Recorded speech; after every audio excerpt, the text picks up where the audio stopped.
શું ક્યારે કોઈ મૂવી સીન જોઈને તમારી આંખો ભરાઈ ગઈ છે? મારી પણ ભરાઈ ગઈ. રિસેન્ટલી મેં જ્યારે એક મૂવી સીન જોયો, એ સીન એ જુદાઈનો નહોતો, એ સીન મારામારીનો પણ નહોતો, એ સીન હાર જીતનો પણ નહોતો, એ સીન હતો સામાન્ય જિંદગીના એક દિવસનો. પણ એ સીને આધ્યાત્મિકતાની બહુ જ બહુમૂલ્ય વાત કેટલી સરળતાથી પ્રેક્ટિકલ લાઈફમાં કેવી રીતે અપ્લાય કરવાનું છે એ કહી દીધું. આ સીનમાં એક દીકરો પોતાના પપ્પા જેવી ઈડલી બનાવવાની કોશિશ કરતો હતો. સામાન સેમ, રેસીપી સેમ, પણ સ્વાદ અલગ. એણે ઘણી બધી ટ્રાય કરી, ઘણી બધી વાર કોશિશ કરી, પણ અંતમાં જ્યારે એ ફેલ જ થતો ગયો ત્યારે એના મનમાં એક સવાલ ઉઠ્યો કે હું બધું જ તો સેમ કરું છું, પણ રિઝલ્ટ કેમ અલગ છે?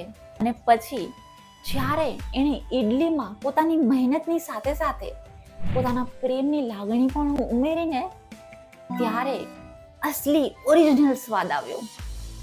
સો માય ફ્રેન્ડ્સ, આજે તમે જો નાનામાં નાનું કાર્ય કરો ને ત્યારે એ કાર્યને ફક્ત રિઝલ્ટ સુધી પહોંચવાનું માધ્યમ નહીં બનાવતા.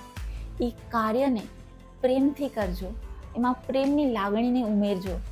અને જો આવું કરશો ને તો નાનામાં નાનું કાર્ય પણ મોટામાં મોટું ઇમ્પેક્ટ ક્રિએટ કરી જશે.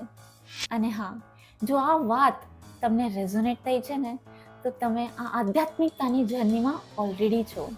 અને હું આ વિડીયોમાં ખાલી નોલેજ નહીં, મારી પ્રેમની ભાવના પણ ઉમેરું છું.